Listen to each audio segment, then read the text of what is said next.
Mowgli Telugu movie review. ఈ cinema director ఇంతకు ముందు తీసిన కలర్ ఫోటో సినిమా చాలా బాగుంటుంది. ఆ సినిమాకి ఆయనకి నేషనల్ అవార్డు కూడా వచ్చింది.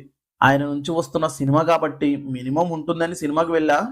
చూసాక నాకైతే జస్ట్ పర్లేదనిపించింది. ఓకే ఓకే అఖండ ఎఫెక్ట్ ఏమో కానీ ఈ సినిమా చూస్తున్నంతసేపు అమ్మయ్య పర్లేదులే అనిపించింది. అక్కడక్కడ వచ్చే సీన్స్ కొన్ని బాగుంటాయి. ఇక మిగతా మూవీ మొత్తం ల్యాగ్ గా ఓకే ఓకే అన్నట్టు ఉంటుంది. అఖండ సినిమా కన్నా ఈ సినిమా బెటర్ అనే చెప్తాను నేనైతే.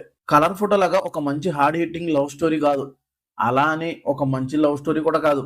మనం ఎప్పటి నుంచో చూస్తున్న లవ్ స్టోరీని డ్రాగ్ చేసి చూపించారు ఈ సినిమాలో. ప్లాట్ ఏంటంటే, అడవిలో పుట్టి పెరిగిన మన హీరో ఆ అడవిలో సినిమా షూటింగ్ కి వచ్చిన వాళ్ళలో డాన్సర్ అయిన హీరోయిన్ ని లవ్ చేస్తాడు. వాళ్ళ లవ్ స్టోరీ మధ్యలోకి విలన్ సరోజ్ కుమార్ ఎలా వచ్చారు, ఏం చేశారు, మన హీరో తన లవ్ స్టోరీని కాపాడుకున్నాడా లేదా అనేది ప్లాట్. ఈ సినిమా స్టోరీ జేఎం సినిమాకి సిమిలర్ గా అనిపిస్తుంటుంది.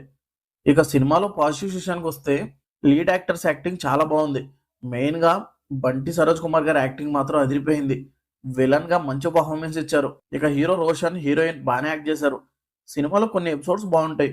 వైవా హర్ష గారి కామెడీ కూడా బాగుంటుంది. సినిమాలో డైరెక్టర్ చూపించిన కొన్ని ఐడియాస్ బాగున్నాయి. ఇక నెగిటివ్ విషయానికి వస్తే, స్టోరీ పెద్దగా ఏం లేదు. ఎప్పటి నుంచో చూస్తున్న లవ్ స్టోరీనే తీసుకున్నారు. మరి దాన్ని డిఫరెంట్ గా అయినా చూపించారంటే అది లేదు. చాలా చోట్ల బోర్ ఫీలింగ్, ల్యాగ్ ఫీలింగ్ వచ్చింది. హీరోకి విలన్ కి మధ్య క్లాష్ ఒక రేంజ్ లో ఉంటుంది అనుకుంటే సింపుల్ గా తేల్చేశారు. వీళ్ళిద్దరికి మధ్య ఇంకొంచెం స్ట్రాంగ్ సీన్స్ పడి ఉంటే బాగుండేది. విలన్ ని పవర్ఫుల్ గా చూపించారు, హీరోని పవర్ఫుల్ గా చూపించారు, అది ఇంటర్వెల్ వరకే.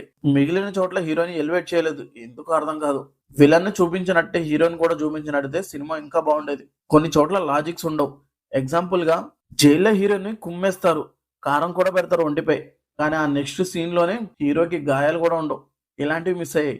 ఇక ఫైనల్ గా ఈ సినిమా జస్ట్ ఓకే అనిపించింది నాకు. మీరు చూసి మీకు ఎలా అనిపించిందో మీ ఒపీనియన్ ఏంటో కమెంట్ చేయండి. ఈ రివ్యూ మీకు నచ్చితే లైక్ చేసి మన ఛానల్ ని సబ్స్క్రైబ్ చేయండి. మళ్ళీ నెక్స్ట్ వీడియోతో కలుద్దాం. Thank you for watching.